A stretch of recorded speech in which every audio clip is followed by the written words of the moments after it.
Alistar versus Ben the Cow.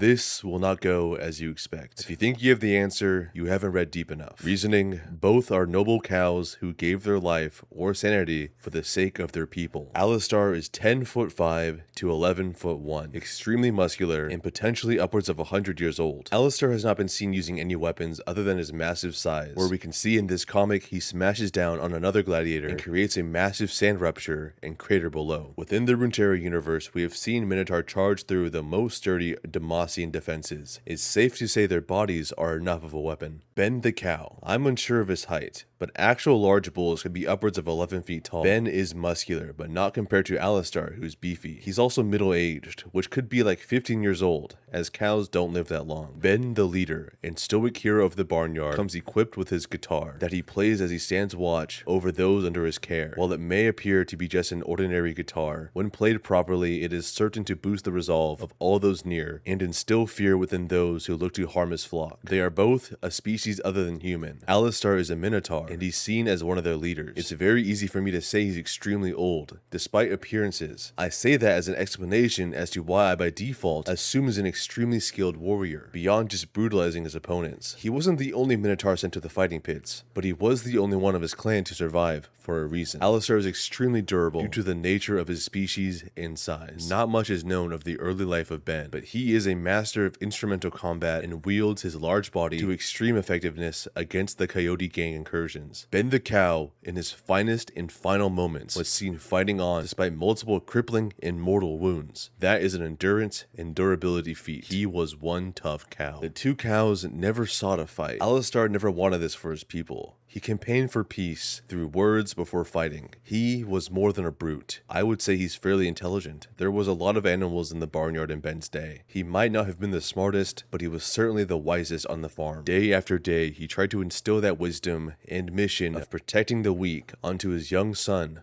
Otis, son of Ben, up until his final day. Was it smart for Ben to sit alone on the hill, playing his guitar, knowing the coyotes would be back? Maybe not. But was it necessary to protect his family? Was it the right thing to do? Was it the noble thing to do? Yes, on all accounts. Ben gave his life so that those weaker than he may see another sunrise on the barnyard. Who could call that unintelligent? For the final comparison, I need you to listen. Alistar may have the muscle, years, and combat experience, but I'll let you look into his bloodlusted eyes and leave you with a single question. Does he have the heart? Both cows were stood before the gates of purgatory, and where Alistar lost himself, Ben, to his final breath, refused to back down. There was no easy way out for old Ben. Alistar takes the win.